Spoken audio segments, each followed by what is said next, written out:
I'm Lisa Babineau from Twice as Nice, and I help you dress on your mood, shape, and intentions for less. Today, I'm going to teach you some heel hacks.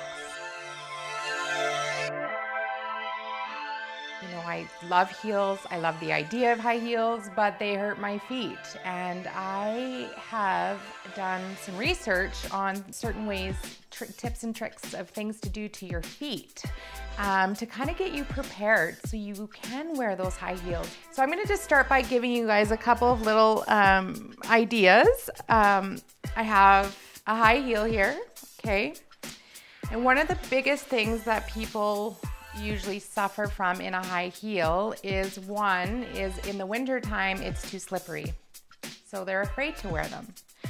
A little tip is to take a piece of sandpaper and crazy glue and just actually cut a piece of it and put it in the back of the toe of the shoe.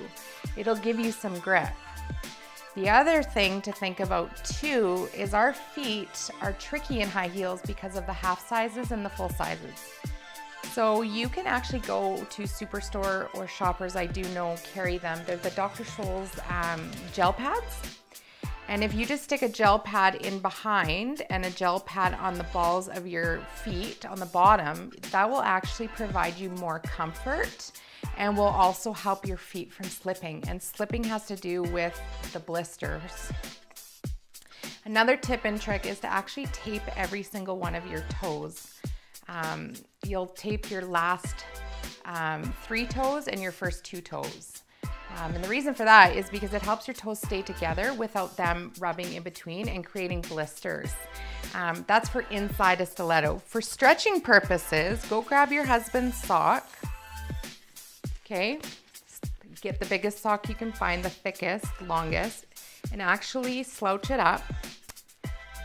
You can do this in boots as well. Fill it with ice, stuff it as much as you can do. Put your hand in here, then fill it with ice, okay, slouched, and fill the entire toe in ice and throw your shoe in the freezer for 24 hours. And then take it out with the ice in it and put it on top of your heat register. Make sure, of course, your ice is in a Ziploc bag so you don't wreck your shoe. But what this does is it creates the form of the ice that stretches inside the freezer, and then the heat helps it with the expanding. That could be used on pleather, leather, plastic, any of the above. That's why they suggest ice over and above anything else. A lot of people will put a tennis ball inside, but that will only temporarily stretch. You want a permanent stretch.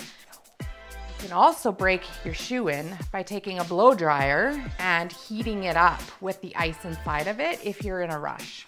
So there's a couple of little things to think about.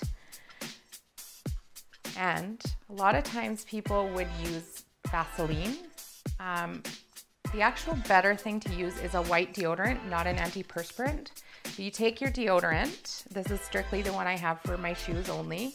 And what you do is you put deodorant on each side of your big toe and on the side of your baby toe and on the bottom of your heel and on the back. And what that does is it gives you a layer of support, but it also will help, first of all, with scent, your smell of your feet.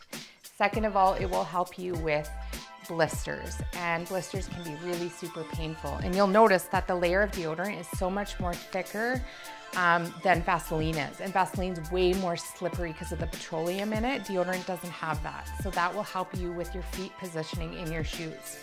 You can also take your deodorant and rub it for inside for flip-flops. So dressy or flip-flops always have the toe being very hard.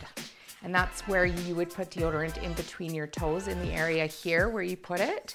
And what that does is it will help your toes from getting any kind of blisters, and also put the deodorant on the tops of your feet and in between each one of your toes, because you can't actually tape your toes with, of course, with them showing. And if you're someone who absolutely cannot wear a high heel, put a wedge on. A lot of times the wedges have the same support. They're higher up, so it doesn't feel like it's as much of a high heel because your tops of your feet are standing up about an inch. So you're only, as much as it looks like a 3-inch, you're actually only 1.5 inches to 2 inches off the ground on a wedge shoe. The other thing too is in summertime and springtime, even resort time, if you're going to a resort and you're going to start breaking out your shoes again, is to take the ice and put them on the tops, because a lot of people's feet are wider, and shoe manufacturers, they're getting better and better, but they make these very narrow. And a lot of times we can get our foot in them and then think that they're comfortable, but what they do is they restrict our feet from expanding. So if you just stretch this a little bit on the top, it will help with creating comfort for yourself. Thanks for watching. Please subscribe to our YouTube channel, as well as join us on Facebook. And remember, it doesn't have to be new to be awesome.